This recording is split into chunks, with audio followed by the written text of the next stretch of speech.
If you're leaving, baby, let me down slowly. Let me down.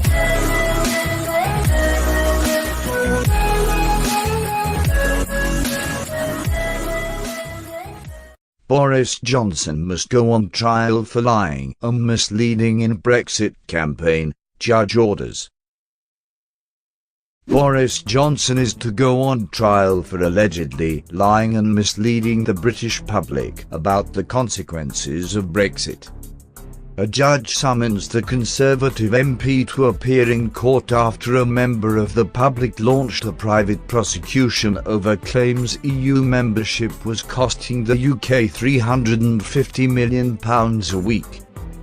District Judge Margot Coleman threw out arguments by Mr. Johnson's lawyers that the case was a vexatious attempt to undermine the result of the 2016 referendum. A written judgment handed down on Wednesday said, "Having considered all the relevant factors, I am satisfied that this is a proper case to issue the summons as requested for the 3 offences of misconduct in a public office. The charges are indictable only.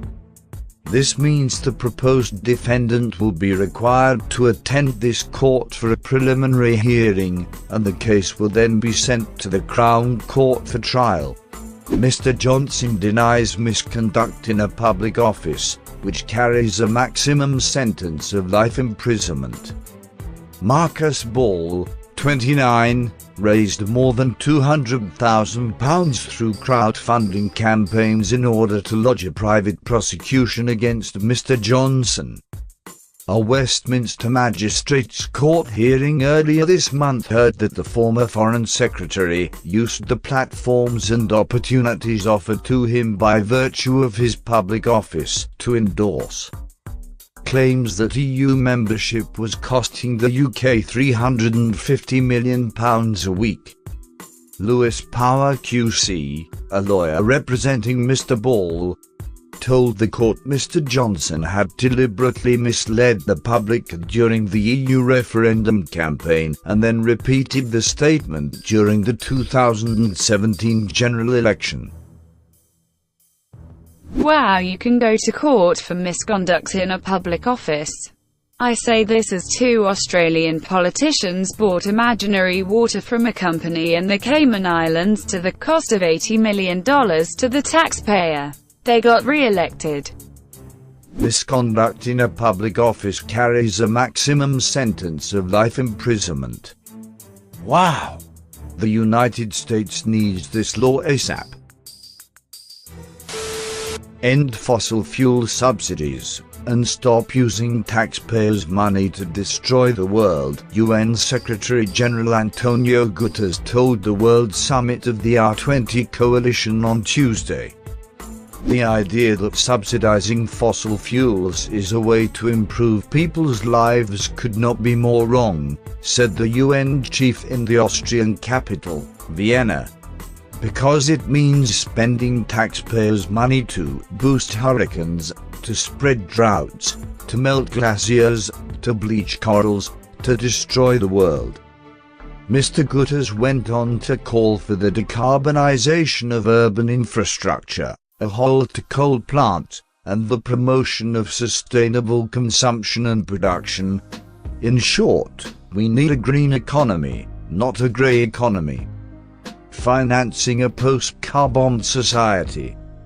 In the lead-up to the UN Climate Summit this September, the Secretary-General has enlisted the President of France, the Prime Minister of Jamaica, and the Emir of Qatar to mobilize international support to secure the $100 billion goal agreed by UN member states at the Paris Climate Conference in 2015.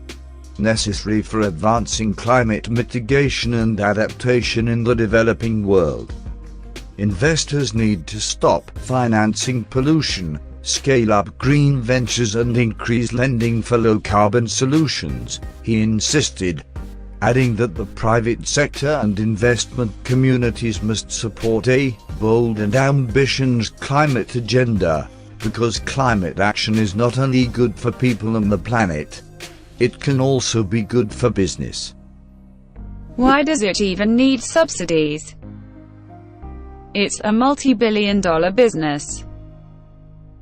There are so many people who got seriously rich with oil, and I don't see why the taxpayers should help them get even richer. You see, it's fair because they paid to get the current elected leaders elected. In some countries, money is a form of free speech, and thus it would be wrong to ignore piles and piles of free speech. 1. New technologies often require push from the government. I'm all for subsidies for battery and renewable research. 2. Even if we don't do that, and I get the argument against it, we need to, at a minimum, A. Stop subsidizing things we know cause problems, and, hopefully, B. Start taxing the negative externalities. If we did that properly, we wouldn't need subsidies for new tech. Carbon taxes should have been in effect decades ago. Imagine the advances in clean power that would have taken place. Fossil fuels kick-started our civilizations and then held them back. Australia tried a carbon tax and it caused the entire wealth class to band together and remove the Labour Party from government. Apparently we have a democracy here. Canada invoked one too. Seems like we're getting the same pushback from the same people. Seems like, the world over, there are fewer super rich people than other. At a certain point, we ought to stop letting them have their way. Good luck with that, rich people. Okay, guns s means sarcasm. The world gave out $5.2 trillion in taxpayer dollars towards subsidizing the actual fossil fuel plants which are fueling the climate emergency. What was all that about letting the market decide? I mean, why do people think it's cheaper to use heavy equipment to pump toxic water into rock to destabilize it and release slim amounts of a substance that then needs to be processed and shipped out to its point of use, than it is to simply capture the energy of the sun and the wind directly at the point of use, as just one example? Ignoring the climate emergency is, putting it lightly, more like funding. There is a very active and well-funded disinformation campaign, and it will take a lot of political will to overcome it.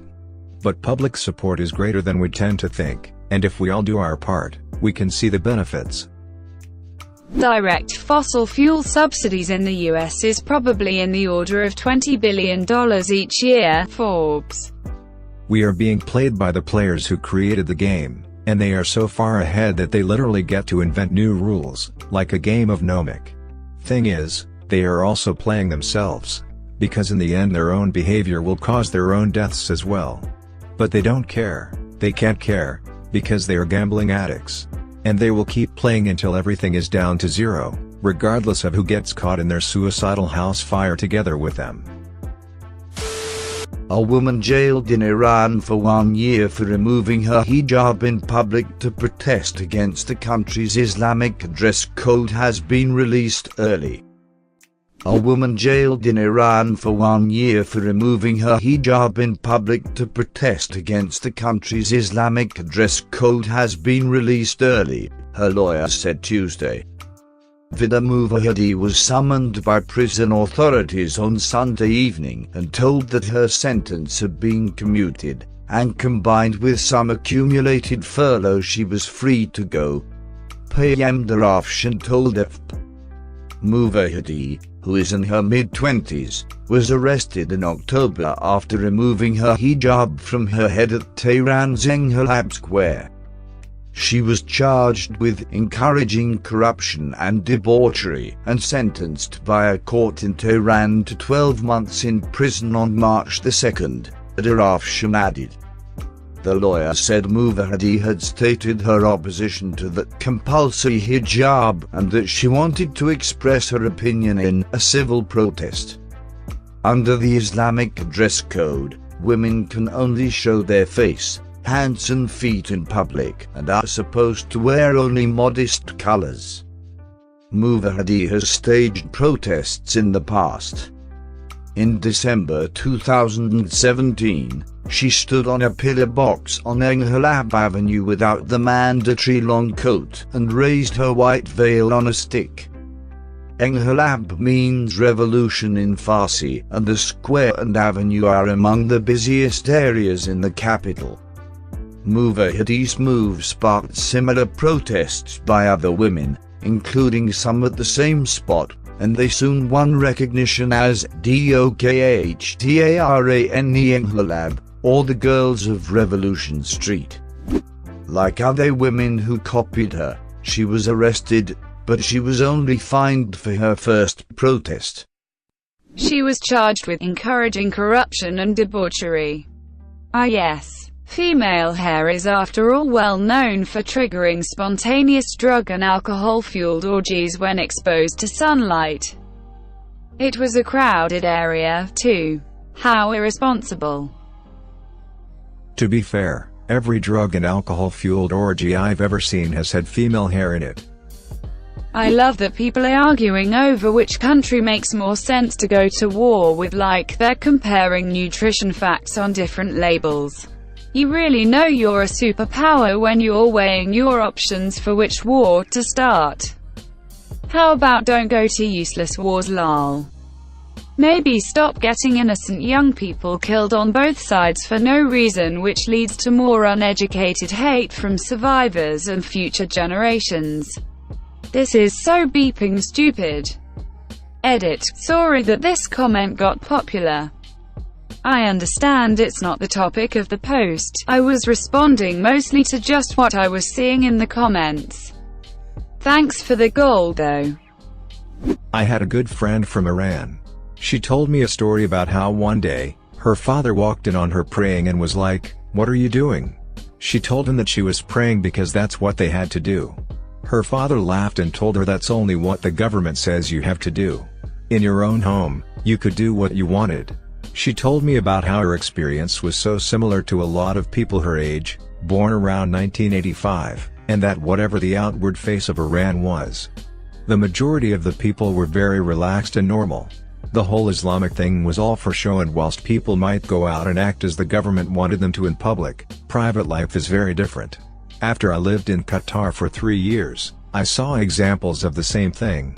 Dudes would have bikini parties in these mansions paid for by their fathers. But they had them soundproofed and blacked out to the point where they'd have a DJ blasting tunes, but you'd be at the front door and it would be dead silence. The lesson I learned is that whilst these people might be out protesting in the streets and calling for people's heads, privately, they were just like the rest of us, but had to hold up the pretense of being super religious in order to please the state. Don't let reports of human rights violations trick you into thinking that a war with Iran is somehow okay. Because that is what they'll try to do. It's an awful country, but so are a number of US allies. New Zealand schools hit by mega strike as 50,000 teachers walk out.